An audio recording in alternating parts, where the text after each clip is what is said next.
All right.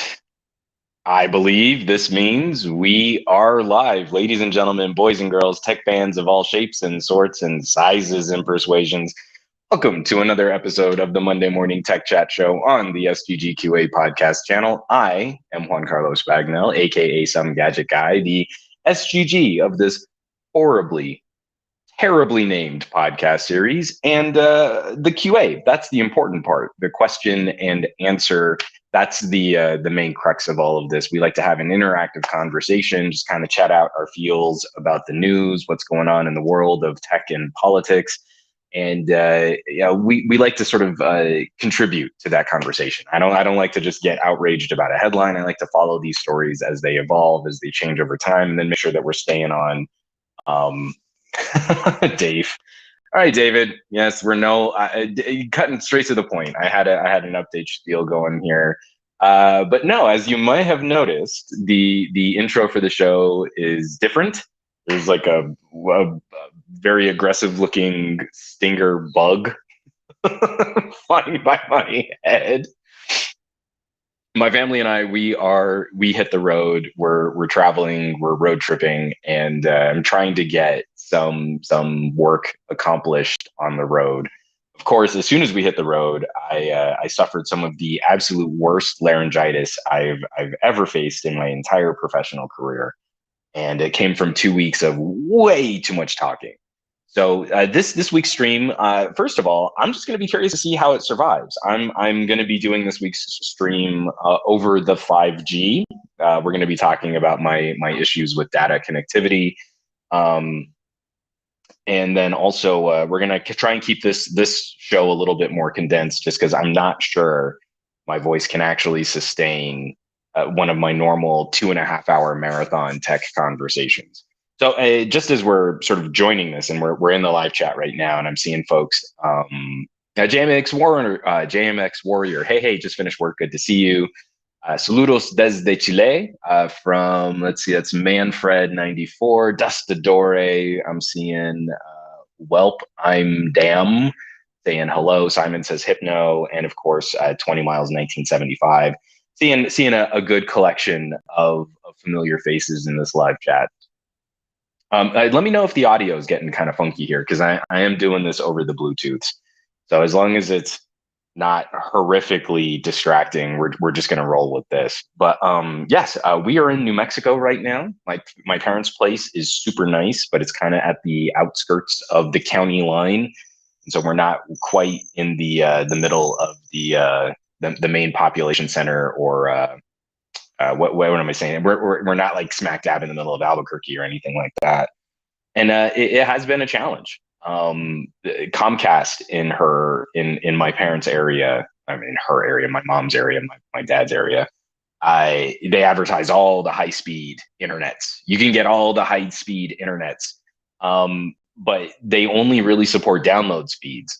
We cannot find any info on what other plans Comcast might have to improve their upload speeds. So we've had issues with my parents' internet connection, and then like, hey, we want to do a video call with Lex, and they're on the Wi-Fi here. It's constantly stuttering. It's constantly dropping out.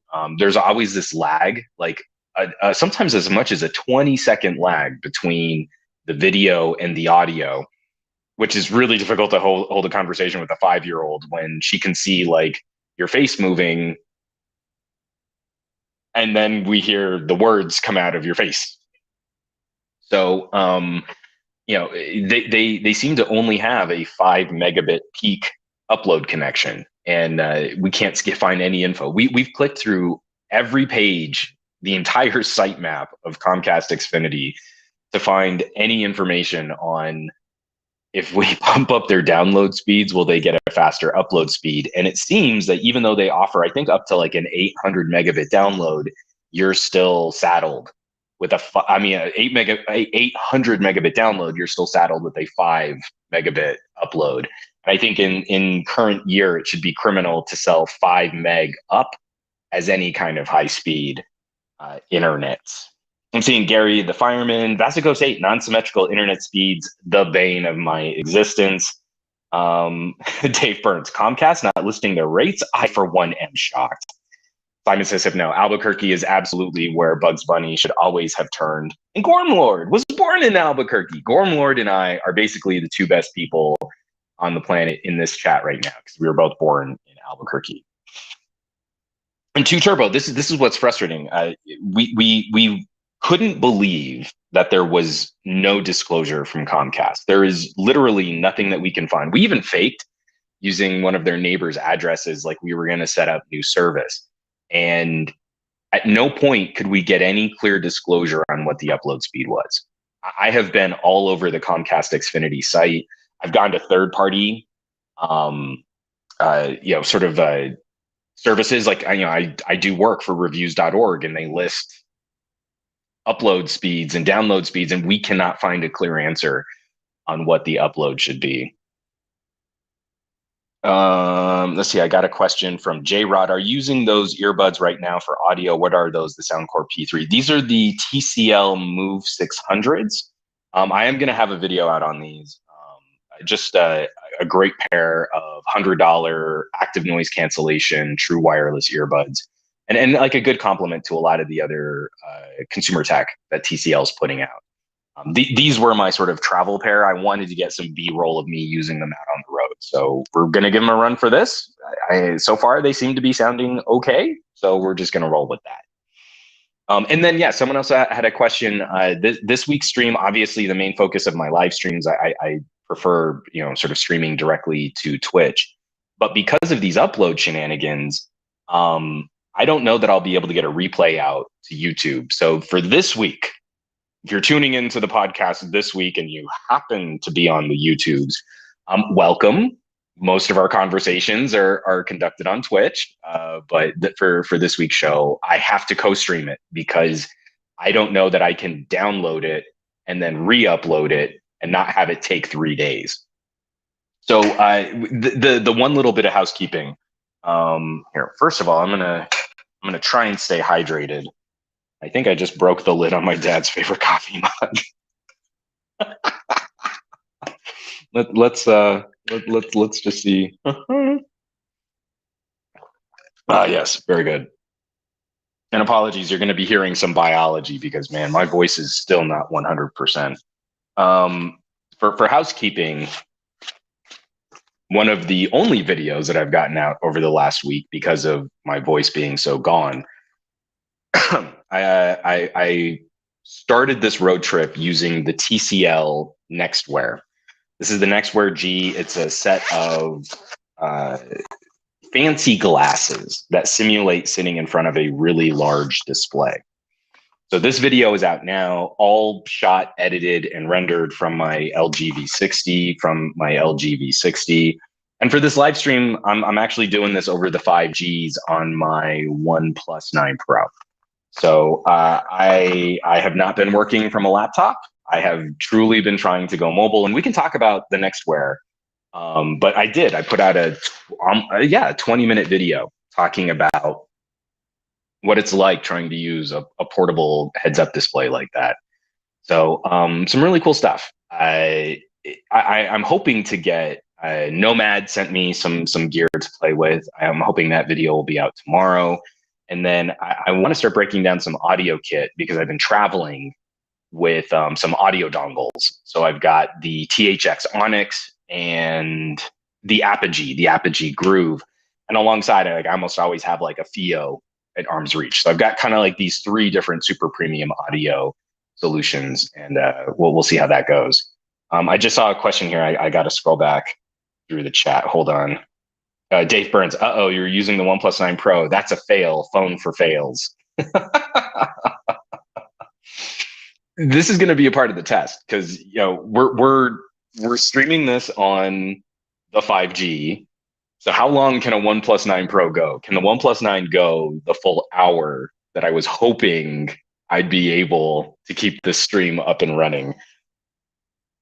They keep saying, "Oh, this phone like overheats if you look at it cross-eyed." And I don't know. My experiences have been pretty good on the OnePlus 9 Pro. It definitely overheats, but I don't know that that's as much a OnePlus issue as Techies are trying to make it sound like, oh, Fat Produce, that's a kick-ass deck you're streaming from. My parents' house is legit cool. I love, and again, it's just outside the main city, so like we get this beautiful view of like mountains and and the hillsides, and then the city is kind of on the other side. It's going to be pretty sweet. Oh, and what do we got? We got Hayat Jaijuat. I see. I would be trying. Let's see. Like if I can't scroll through the chat on Restream here. It's coming in too fast. I'd be trying to highlight and like bring up the comments on screen, but I've got to kind of do this old school with like a second device just to keep up with what you guys are saying in the chat. Simon says, no, this heat wave has me thinking I'm living on an 888 motherboard. It's not been fun, especially for trying to shoot some video. Like New Mexico isn't quite as heat wavy as what we left in LA.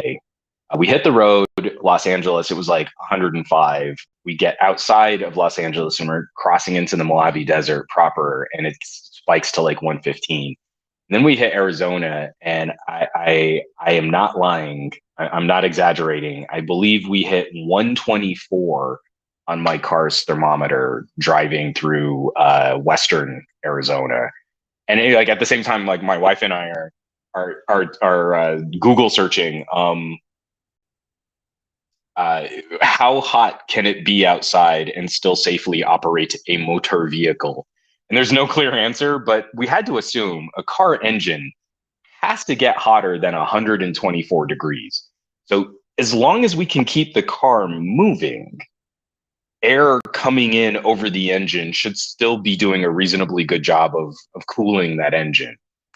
But yeah, it got real scary. I'm going to see if I can pull it from our dash cam, but we were behind an SUV that had a scary, I mean, it sounded like a rifle shot went off, and when the rear driver's side wheel just exploded right in front of us. It was the scariest blowout I've ever seen, and it happened right in front of us.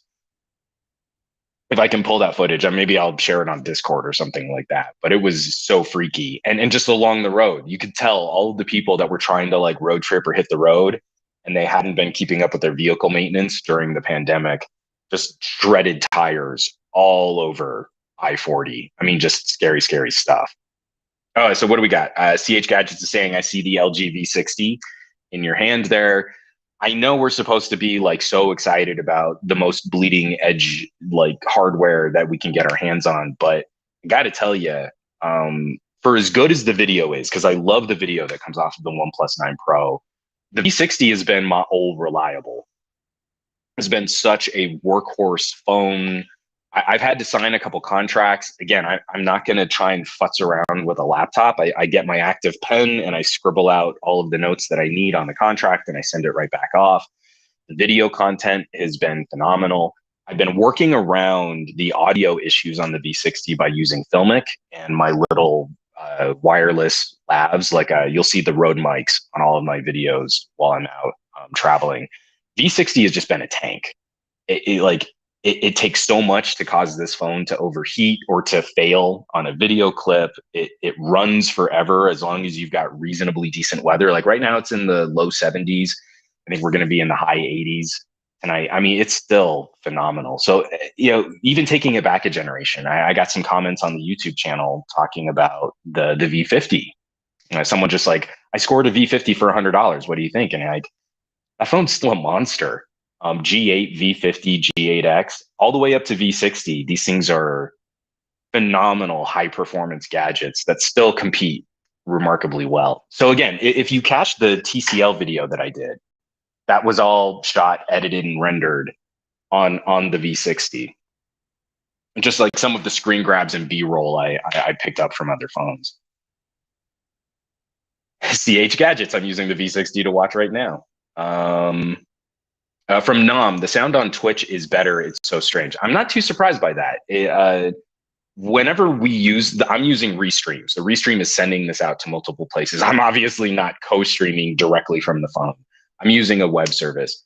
I don't know what it is about YouTube, but the way that YouTube further compresses before it puts out, I think the higher quality version of this is on Twitch. So again, I mean, thank you so much if you're catching this on the YouTubes. But if you want to hear the slightly better version, it's one of the main reasons why I focus the live stream on Twitch. Oh, and Tech Potato, I finally got an LG Velvet dual screen.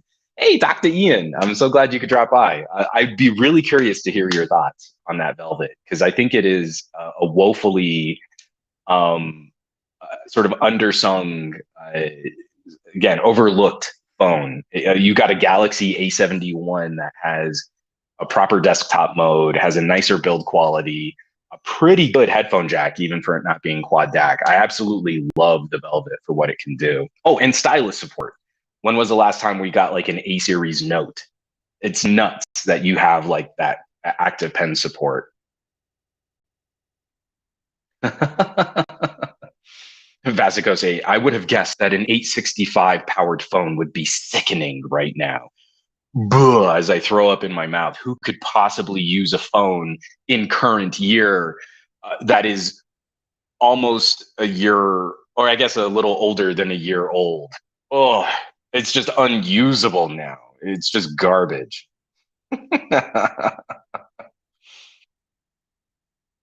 From Daniel, I'd have jumped on an LG V60 dual screen. There have been an unlocked model. It looks awesome even now. Again, LG's distribution was wrecked by the time we got to the V50. So there were not going to be unlocked models because then they sit on shelves. Every consumer got trained. I'm only going to buy LG when it's bargain bin pricing, and you end up just sitting on inventory. So they would only sell those phones to carriers or to other resellers. And then those carriers and resellers could deal with sales and cutting prices and stuff. And that's the pain, when LG built that rep that they were the low cost solution. Just wait a couple months and you can get an LG for like a third the price. We had to know that was unsustainable. Oh, and Sarag, hey Juan, how are you? I'm good. I know I sound a little rough, but I'm feeling pretty strong right now. All right, so Paul Puri, you have a phone older than 6 months? How do you live? Let me tell you. We talked a little bit about OnePlus, their performance issues, the thermal throttling. They got delisted from Geekbench. How dare they use lower power performance cores for social media apps? While I feel that OnePlus has still been doing a pretty solid job of mitigating the issues of the Snapdragon 888, I just feel like this entire year is kind of a year on hold. Excuse me. Where you can find the apps and services that really use this hardware, those performance improvements are phenomenal. But they come at the compromise of a lot of your mainstream daily smartphone use. And that's kind of frustrating. The notion that you might want to shoot more than 2 minutes of video at a time. I shoot lots of quick, tiny burst 4K videos. I'm less affected by the thermal throttling of the 888 on any phone. Xiaomi's get weird, Samsung's get weird. My limited experience with the Sony, I feel like Sony was doing a good job of handling performance and battery life, but this entire year, I feel like is a year in transition or sort of a year interrupted.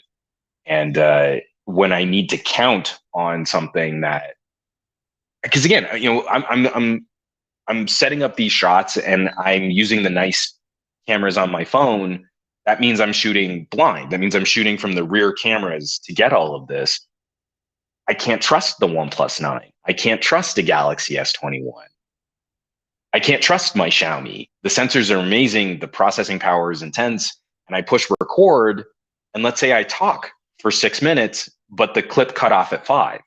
I don't know where the clip cut off. I have zero indication that I've accomplished that. I shot 40 minutes of footage on my V60 in 4K, 60 frames per second, and the phone just ran that whole time. It was 80 degrees outside, so we're not talking super hot, but that's not cool. That's a pretty high ambient temperature. Fahrenheit, of course. And I could just trust. I could just trust that the phone was going to hang that whole time, where I absolutely could not trust my OnePlus 9 Pro. It's a funky state of affairs that we're in. We got a comment here from Delast. The X1 core has just been horrible. Sorry, I lost it. The X1 core has just been horrible across the board. Hopefully the X2 and the new architecture C9 helps next year.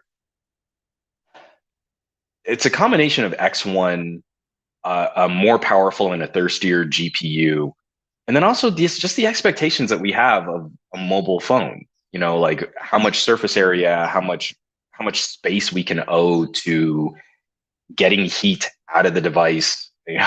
We're reluctant to use active cooling on this kind of stuff. But it's frustrating because in very specific examples, like if I drop audio into a timeline on my OnePlus 9 Pro, it can cut MP3s and re-render MP3s faster than my gaming laptop can. And in fact, it goes toe to toe with like my desktop workstation. It is phenomenal how well Audio Evolution makes use of that hardware. But you've got to be that specific about where you find those advantages, because otherwise you end up in a situation where the phone will throttle and you go 2 generations back. Like when you switch up the enhanced mode on a Samsung, there are times where Snapdragon 855s are more than capable of outperforming a Galaxy S21 with the enhanced mode disabled. Let's see, I've got a couple other questions here.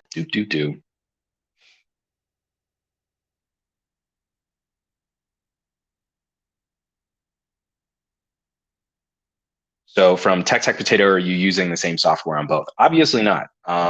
So if I'm cutting audio on a desktop, I'm often in a video editing app, either like Vegas or Resolve. And if I'm just cutting audio on my phone, I'm using something like Audio Evolution. Like I'm not as concerned. I really don't care. I know I'm supposed to care for performance testing, that this is an apples to apples comparison, but for me, it's oranges to oranges when I get the same output.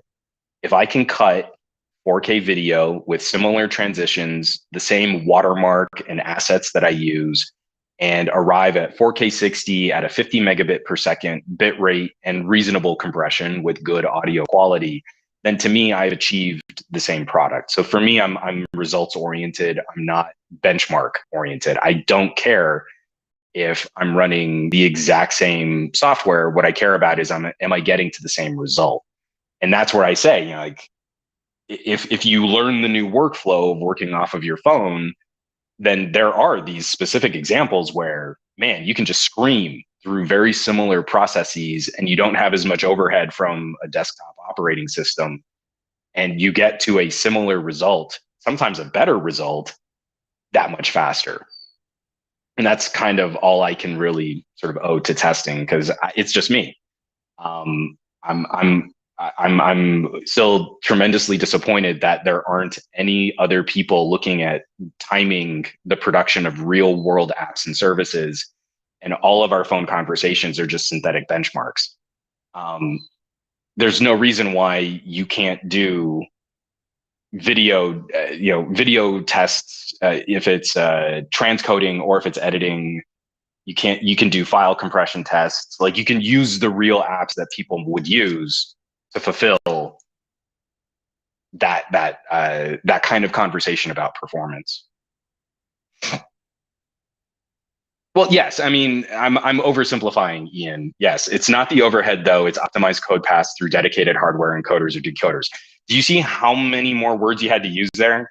And I'm conserving words right now.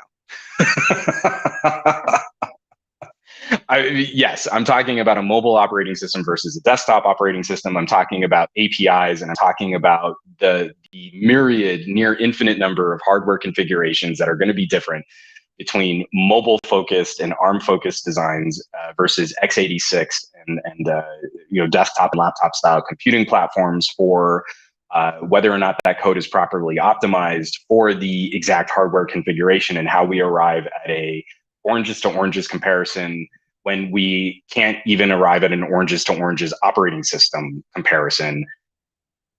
So I abbreviated.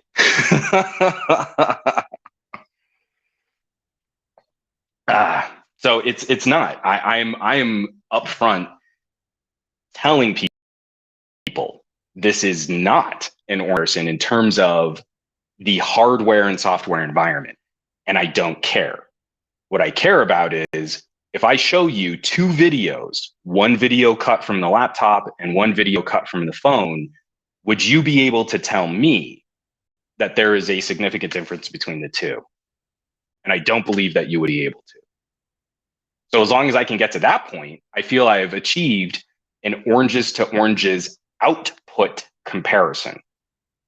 And if I'm an oranges to oranges output comparison, then weighing the entire time of how long it takes me to craft that video, produce that video, and upload that video, then I'm happy.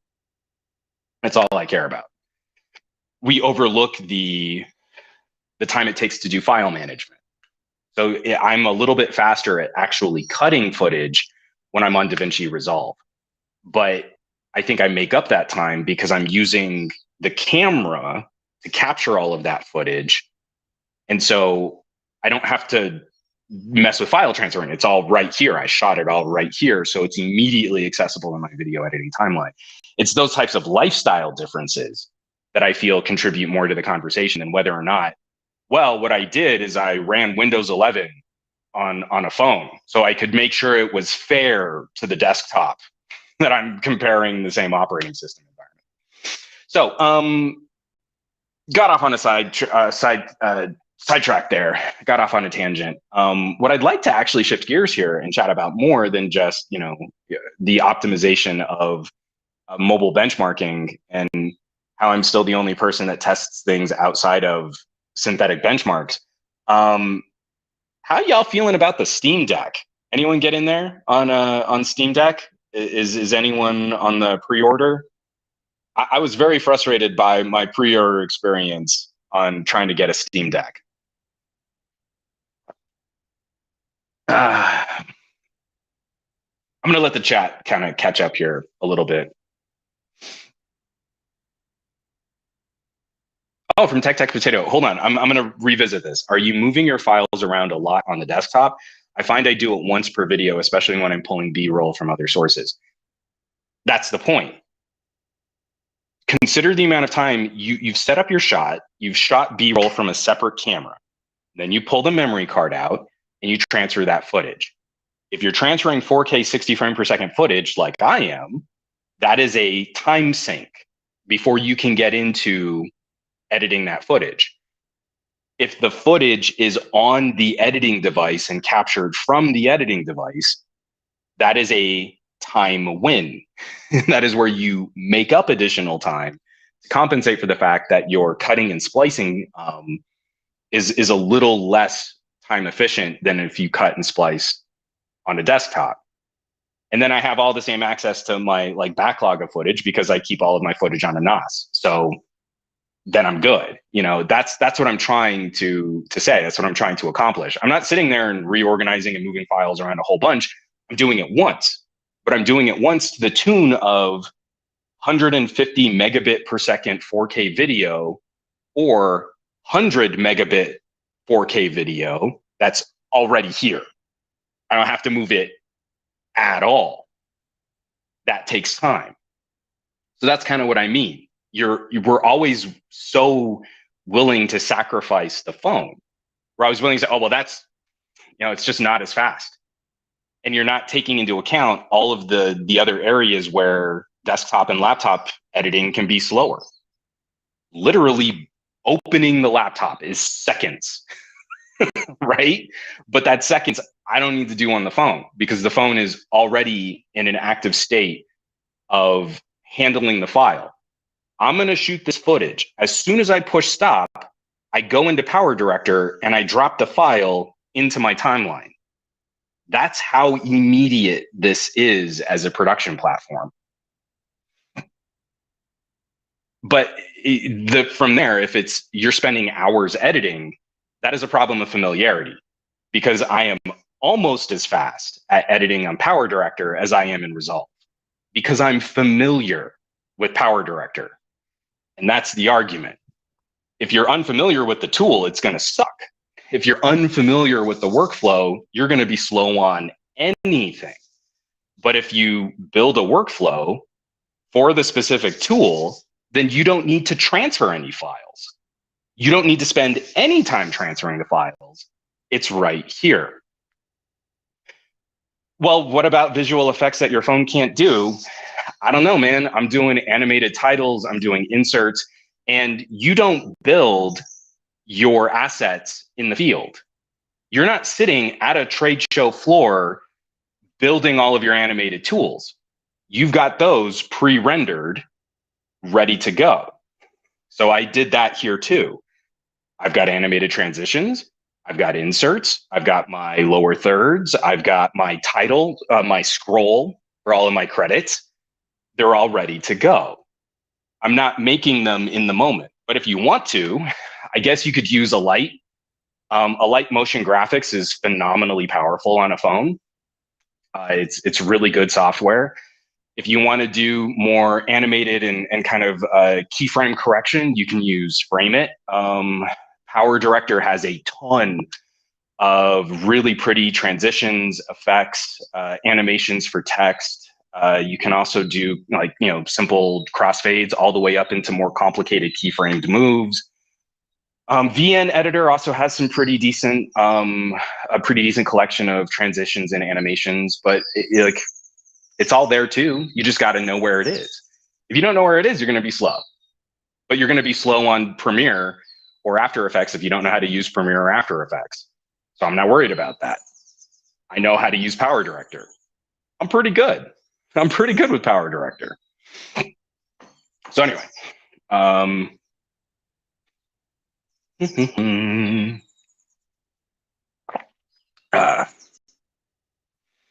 yes, Hingle McCringle, let's nerd all over our floors about the Steam Deck already. Yeah, let's get back to the Steam Deck. So the pre-order went up, what, on Friday? I love that that Valve and Steam tried to mitigate the problem of scalpers. So when Steam Deck came out and Steam Deck, Nintendo Switch of a PC playing game machine, I am super excited for this as a mobile console. And I hope that this is the beginning of I hope this is the reference design. I hope that this is the first step in some more competition for the PC gaming space in a way that Steam machines and Steam PC hardware never really took off. Excuse me.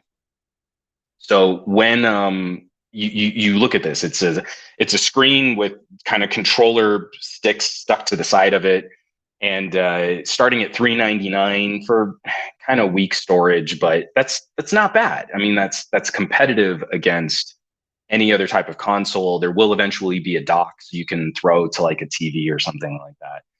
So Steam, for the pre-order, set up this system where on the day of the pre-order, a new Steam account could not get in line. You had to have had a verified purchase. What was it? It was like a week before, something like that. But like at least a week, if not longer. Someone please correct me because I know I'm wrong here in the comments. So my Steam account is the same Steam account I've used since Steam launched. And I'm trying to get in, and you can tell that Valve servers are just melting. Like I can't log in. I finally get logged in, but you can see like the bubbles that you click on have like garbled text in them. Like you could see where elements were just not rendering properly. And I'm just getting real anxious. I really do want to get in line for this. I don't want to be late. I finally get the pre-order in my cart, and there's an error. I click on the error and it says, your account is too new. Like I've been purchasing on this account since Steam launched. You're killing me. So I had to give up on Friday. I spent half the day, excuse me, I spent half the day refreshing, trying to get in, refreshing, trying to get in, trying to get this in my cart, trying to activate this. I sent a message to Steam support. I never got a reply. I'm sure they were just getting hammered. Um, but Saturday rolls around, and I was able to put in a pre-order on Saturday. So I'm I think it's highly unlikely that I'm going to get my Steam Deck in 2021. If they really do manufacture and ship December of 2021, I'm probably going to be in the next wave. I didn't have to wait. There was a kind of a window, I think on Sunday. If you had made a purchase on Friday, there was going to be like a 48-hour window, and then you could put in a pre-order on Sunday. I didn't have to wait to Sunday, but I was not I was not able to jump in, and I was just really frustrated. So I am going to opt for the highest tier storage. Even on the base model, it looks like it's a standard M.2, at least from what's kind of leaked out or what's kind of come out. And then I think Gabe Newell uh, at Valve did kind of like a Q&A about what this hardware was going to be. So even if you have the 64 gig model, you should be able to swap in your own SSD. But I went for the highest tier because I wanted the less glare, the less reflective glass. And so the fanciest glass is only on the most expensive one. And it's a premium. What was it, 625, 630, something like that? $630 is not worth the jump from 399 to 625 is not worth a 512 gig SSD. I can get a 512 gig SSD for cheaper than that. But I'm gonna I want the fancy glass. So anyway, let me kind of get back through the chat here. Tech Potato is saying M.2 isn't designed to be replaced. They probably glued it in. And BW1 is also saying standard M.2, but not designed to be user upgradable. One big issue already for me is that the SD card is only UHS-1, which is just insane. And then also 2 Turbo is saying absolutely, that's why I went with the 256. I'm gonna crack into it. I am not a jerry rig everything or an iFixit, but after doing so many little small form factor PC builds with Newegg, I've got a little collection of Intel Nooks and what are the Azules, the Access series small form factor PCs. I love cracking those things open. So I am gonna, for science, after I've played around with it for a little bit, I just want to see like where do we draw the line? I still have an expectation. If you have like an Xbox or a PlayStation, you should be able to open it. Whether or not you can really get to everything or like do an SoC or a CPU upgrade or buy more RAM. I just have so many computing devices that I have a little control over. I can crack open my laptop and clean out the fans and put in more RAM. I've maxed out the RAM on that, but I can get to it. I can throw in an SSD. I can replace those components, and I just want to see. I want to see, like, is there a way that even if it's not designed to be user upgradable, is there a way that a user could get in there and fulfill some of that? So I'm real anxious. Tech Potato saying a 512 gig NVMe M.2 SSD for $160. So what would that take us? That would take us to 560. We'd still have about another $80 premium. So I'm paying that $80 premium for the fancy glass. I want the fancy glass. And there's also going to be a bunch of like gimmicky, like you get a different keyboard on the touch screen.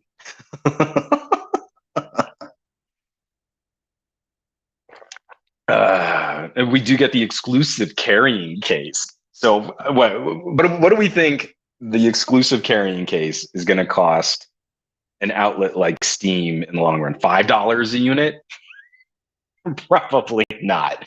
I'm talking like pennies on the dollar for a fancy carrying case to go with our new fancy Steam Deck. But I know I'm overbuying. I typically review by buying base model products. So I never did get a Switch.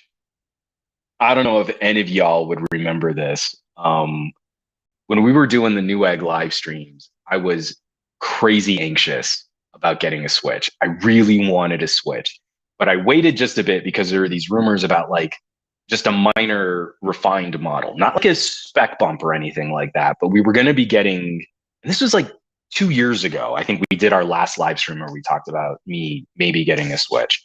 It was about a year before the pandemic. So yeah, a little over 2 years ago. I've been waiting. Excuse me. We finally get the announcement on Switch OLED. And I got to give Nintendo credit that like they don't need to make a more powerful box. I grok, like okay, you're doing a Switch.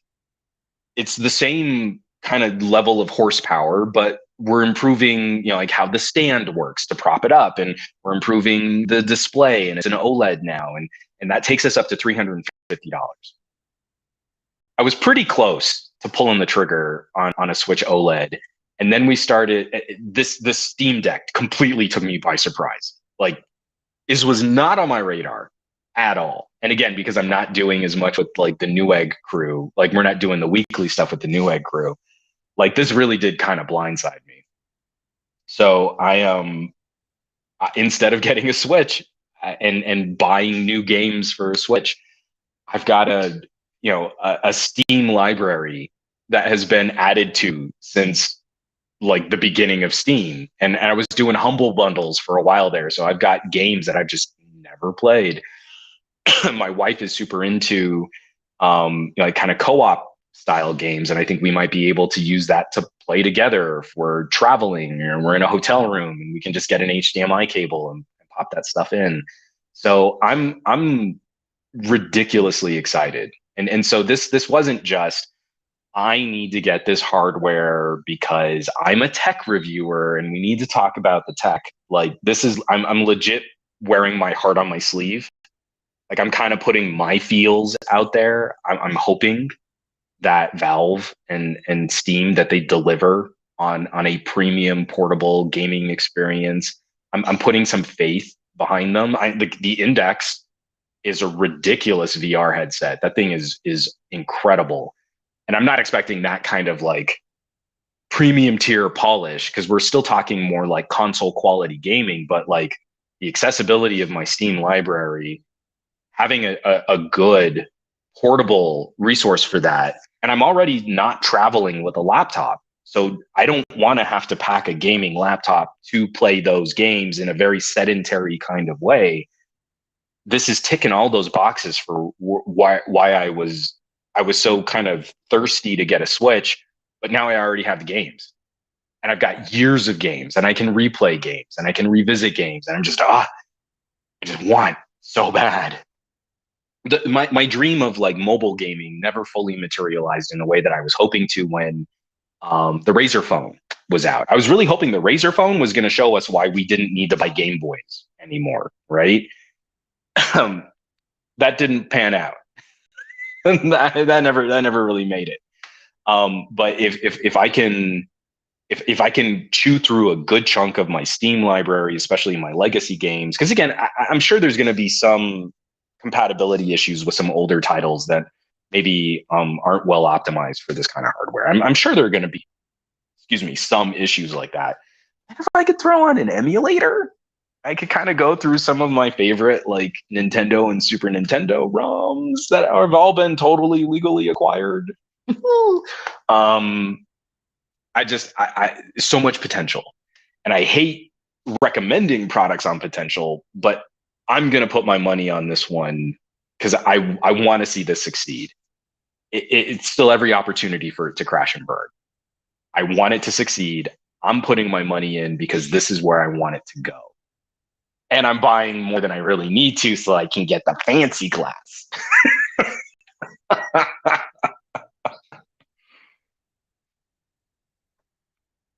Oh yeah, I mean, a few people have mentioned this too. From Hickey85, it would be an emulator beast. So many from Two Turbo, so many emulated games and indie games, and I'm super hyped for the Steam Deck. Simon, I'm not getting one, but I love how enthused everyone is. Um, From Donut Sandwich, for longtime supporters, you get a pretty good value for a handheld PC. Hopefully, this can also get people into the Linux and Steam ecosystems. And I hope that what Valve is doing is leading the way in getting other manufacturers to consider this concept, because this isn't new. I mean, we have the Nintendo Switch. We there are a bunch of little smaller boutique PC style gaming accessories, not accessories, PC gaming systems. I'm hoping that this is the template that can encourage Dell to get in the game following this as a reference design. HP. Um, I would love to see Razer's take on this as a dedicated gaming peripheral. There's a part of me like, what if Epic's first major piece of gaming hardware were a portable player like this, and you could call it the Fortnite machine. I mean, like this is what I hope kicks off a shift in mobile gaming. But that can't happen if like those old Steam boxes. Valve and Steam, they put out sort of a reference idea on what a Steam machine should be. And I think Alienware made one, and a couple other manufacturers sort of toyed with it, but they weren't driving the conversation. You really want consumers to jump on board this as a platform, you got to lead that conversation. And yes, that's what I was referencing. Dell and Alienware already have one of these form factors. They showed it off at CES 2019. 18 months later, nothing. And to me, like, the form factor wasn't the issue. It's, do you buy in on a relatively expensive piece of gaming hardware if it doesn't feel like you're buying in on a platform? One of the reasons why you still float a PlayStation or you still float an Xbox isn't because it's the most powerful box you can connect to your TV. It's because it's an ecosystem. There's going to be a library of games specifically for. They're going to have some exclusives. That you're going to be able to interact with your friends on those platforms. It's grown and matured over time to represent a promise. And we can be pretty confident that a good chunk, fly in my eye, that a good chunk of that promise will be realized. Alienware runs in with this one kind of one-off design. You don't feel like, hey, if I buy into this, am I going to get a Gen 2 or a Gen 3? Am I going to be able to use all of these other services? I mean, again, as techies, we can be pretty confident it should accomplish this stuff. The consumer conversation, I feel, needs to mature over a longer period of time. And the backing of a game publisher seems safer to me than just another consumer electronics manufacturer. Like, Dell doesn't instill as much confidence to me as a gamer as Steam. Steam is where all my games are anyway, except for my free Epic games. That's actually going to be kind of interesting. Like, am I going to be able to get my Tetris Effect on this handheld? Because I play a lot of Tetris Effect. I've got these two little flies that are dive bombing me right in the face right now. So anyway, short story incredibly long. I am ridiculously excited for Steam Deck, and I am critically just insanely disappointed that I couldn't get my pre-order in the second the pre-order page went live. I'm hoping it doesn't push me too far out. Like I said, I got it in on Saturday. Steam has my $5 to put me in line, and I'm hoping that's the gig. From Chicken Fried Corgi, I had no interest in the other recent handheld PC consoles, but I pre-ordered a Steam Deck because of the price. Again, it's crazy competitive. I really like where they started this off at. And again, I know I'm overbuying for the additional hardware add-ons. I think the 256 is kind of the sweet spot, where you've got a reasonable amount of storage, where you've got, and again, it's a sort of a higher quality tier of storage, and a few other little fun perks that come with it. But they said fancy glass. I went fancy glass. Oh, and 2 turbos. They're saying Epic Games will be supported if you install Windows. someone else. I think also Ian, Tech Potato was saying that Windows install should get me to the Epic Game Store. So I'll play with that too. I mean, what it's we're sure it's going to run Windows 11, right? It's got a TPM and all that fun stuff. But I'm really excited to see that. I'm really excited to see the excitement. Um, it always kind of seems that like company announces something new, never buy the first generation. Don't buy the first gen. You wait till like Gen 3 and then it might be worth it. And like we never really get to see this stuff refined and improved if we're always waiting. And so I've been having these kinds of conversations on my videos and my live streams. Like I'm using these TCLs. This is a prototype headset. This isn't the final finished consumer retail release, but it's really close. Like it's so well polished. And it doesn't matter what TCL prices this at. It doesn't matter. We already know a bunch of people are going to complain. It's too expensive. It's not as convenient. It doesn't really do like the magical thing that the advertising said it could do. Wait until another company makes one, or wait until Gen 2. And then this never improves. This never gets better because people don't buy it. So there's no market for it. So no other company makes one.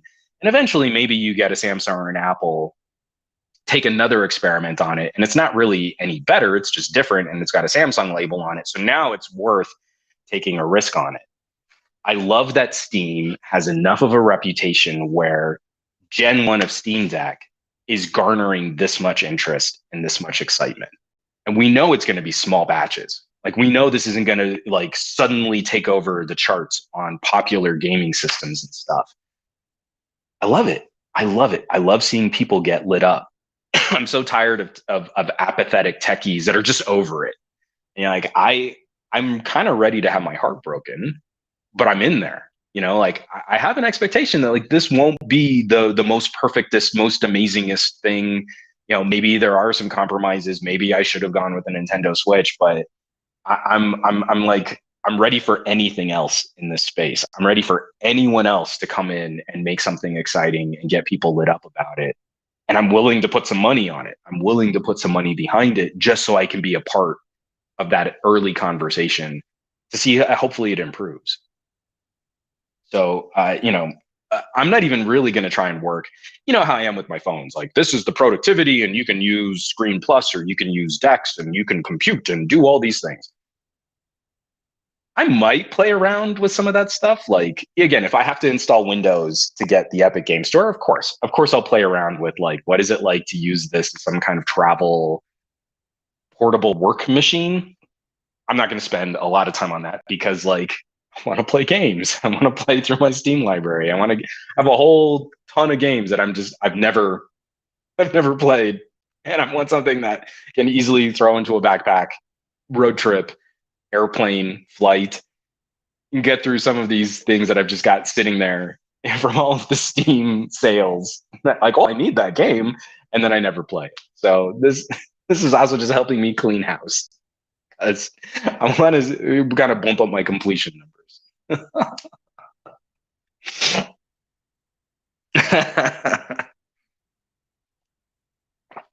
Gorm Lord, hey everyone, let's get a PS Vita 2. Who's with me? Aditya 1, you should have gone with the iPhone 12 Pro Max Ultra or wait till Gen 5 when it's finally worth it for the money.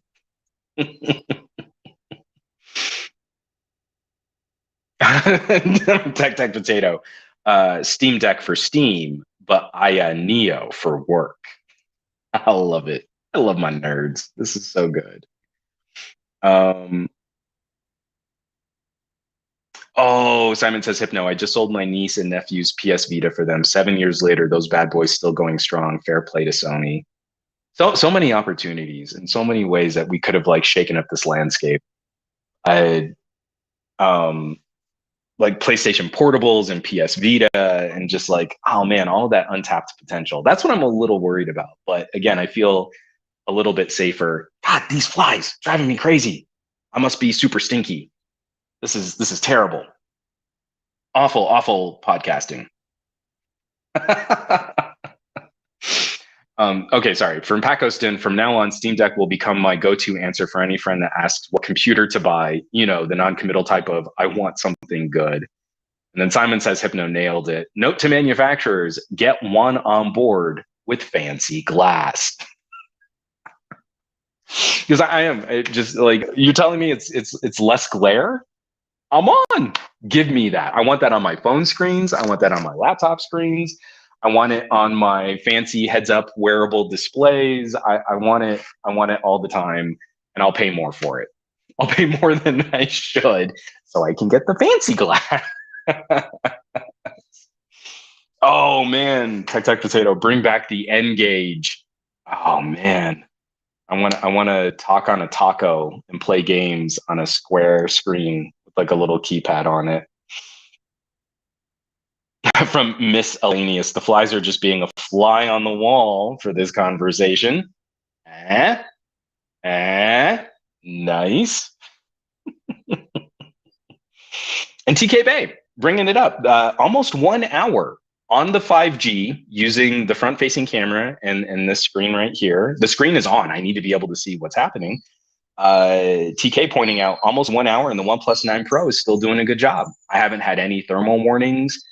The battery's draining really fast. So I was at 90, was it like 92% when we started the stream? And after an hour of 720p streaming on 5G, I'm now at 67%.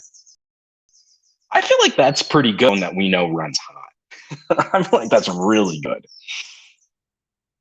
Let me get this out of the way. Arthur Lee, I remember the commercials for the N gauge. My brother really wanted one. So we are kind of closing in on the hour here, and I really feel like I shouldn't push it too hard. I can kind of feel in the back of my throat. I still have a little, this TMI, but I've got some postnasal drip. It's gross. We're humans. Humans are disgusting. So we should probably start winding this down. I'm hoping to get some more content out, but I might be just focusing on 1080p videos. So those of you who are following like on the Patreon or on the private Discord, I always try and do like a nicer 4K version of every video. And that's kind of paywalled, but then every video is put out in 1080p just to make it through these next couple of videos and to kind of just live the reality of working in beautiful New Mexico, but with terrible upload speeds. I might push pause on the 4K videos just to get the content out. So I'm not sitting there waiting for this stuff to cycle. But so far the experiment, the production side of the experiment has been wonderful. I'm going to follow this up when I'm back in LA, and I might do it as a standalone video, like really put together the conversation, but wireless mics, a nice little LED panel just for a little bit of extra fill. I am using a fancy tripod. I am using a Peak Design travel tripod, and this thing is one of the most expensive parts of my mobile setup. The tripod is more expensive than my wireless microphones are. I'm definitely a little pampered here. I'm definitely a little spoiled. But getting in, shooting the content, shooting the B-roll, dropping it into a timeline, slicing it all up.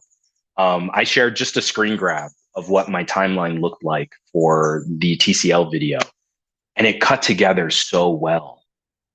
It came together so well. So I'm going to try and focus a bit more on just getting the rest of this stuff out, sharing these videos. And then when I'm back in LA, I'll re-upload the 4Ks so that they can at least be a part of the Patreon. But I've just been really pleased. Every time I've been doing this, since the LG V30, where I started covering trade shows just all mobile, and I've been trying, like genuinely trying, never to crack open a laptop if I don't have to. This experience just keeps improving. Using the TCL Nextware and having the ability to write scripts in Microsoft Word in a DeX-like environment with a little fold-out Bluetooth keyboard is pretty rad. My ability to travel leaner and leaner and leaner, less gear is really exciting. I mean, again, I'm obviously dual phoning, and I have the TCL 20 Pro 5G too. So I've got like 4 phones on me. I'm not trying to say that, but 2 phones, some modest production equipment, and I'm not traveling with a $2,000 laptop. I'm not traveling with $3,000 or $4,000 worth of camera gear, and I feel like the content is pretty good. So that makes me happy. I'm kind of wrap up some of these here. Let me get one more drink of water.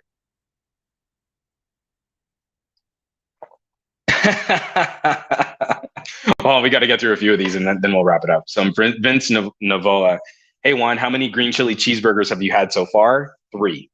I've had 3 green chili cheeseburgers, 2 homemade, and we made 1 Blake's Lotta Burger run. I've only made it through 2 breakfast burritos though, so I definitely have to step up my breakfast burrito game. Dave Burns, he's telling us he's gonna rip us off to our faces. I'm so offended. 2 Turbo, the Peak Design tripod is nice though. This thing is so nice. I don't even have the carbon fiber. I've got the aluminum one, the cheaper one. That's still more expensive than my wireless mics, and it's awesome.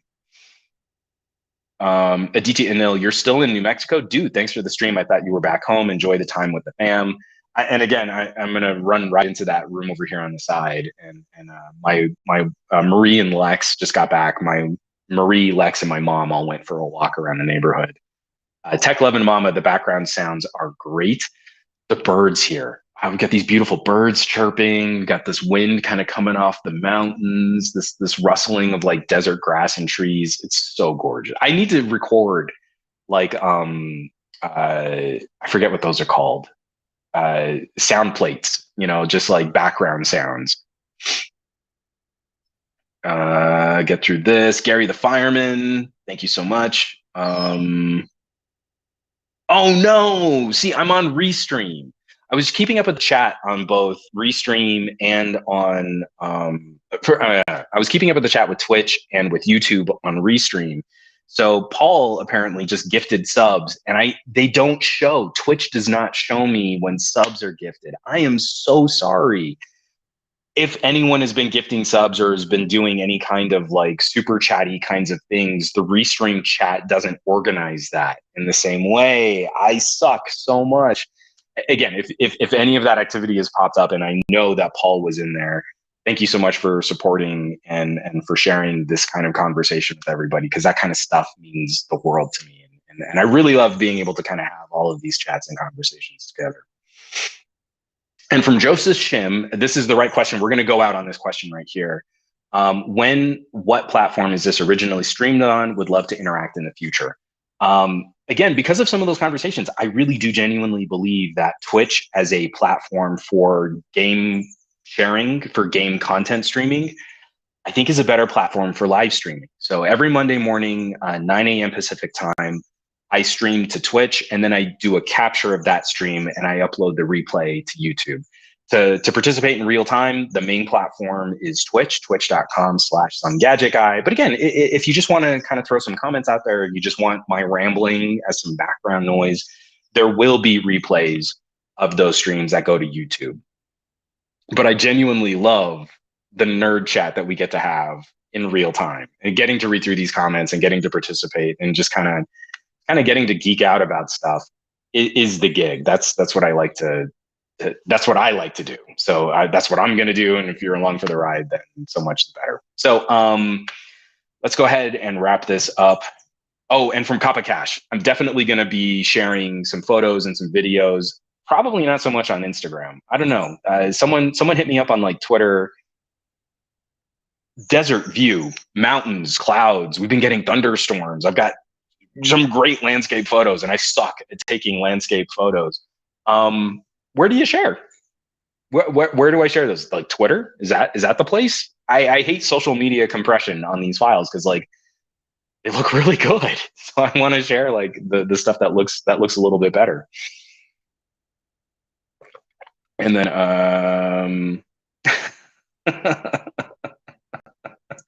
and from Snorkel, Land of Enchantment, indeed. So folks, I can feel it now. I really do got to stop. Excuse me. Thank you so much for tuning. Also, kind of sticking around for this experiment here. I genuinely didn't know how well this would work. And the OnePlus 9 Pro, I killed about 30% of its battery to stream over an hour, but hung in there on New Mexican cell phone carrier tower connections and managed to make it through this stream without overheating. So I'm going to say thumbs up. I'm very impressed with how this all played out. But again, this could have crashed and burned. It would have been an epic failure, hilarious. So I'm glad folks showed up and that we were able to have kind of a fun chat and dig into some of this stuff. More news to come, more videos to come. I'm also going to try and write just a few little kind of catch up articles and editorials, just so that I'm not talking through everything. I can kind of put some of my thoughts down just in text. And thank you for joining, for tuning in. This is the part where we're just going to go ahead and cap it. I want everyone to have an amazing week with your gadgets. I want you to do awesome with your technology. I want you to be awesome with your technology. I'll catch you back here next week for another episode of the Monday Morning Tech Chat Show on the SDGQA podcast channel. Probably back in the gadget lab. It depends on how the road trip goes. And I'll catch you back here next week. Take care. Be well. Be safe, especially for some of the more concerning news we've had on what's going on in the world right now. Just keep your heads down. Stay safe. Stay chill. And I'll catch you back here. I love you all. Be well.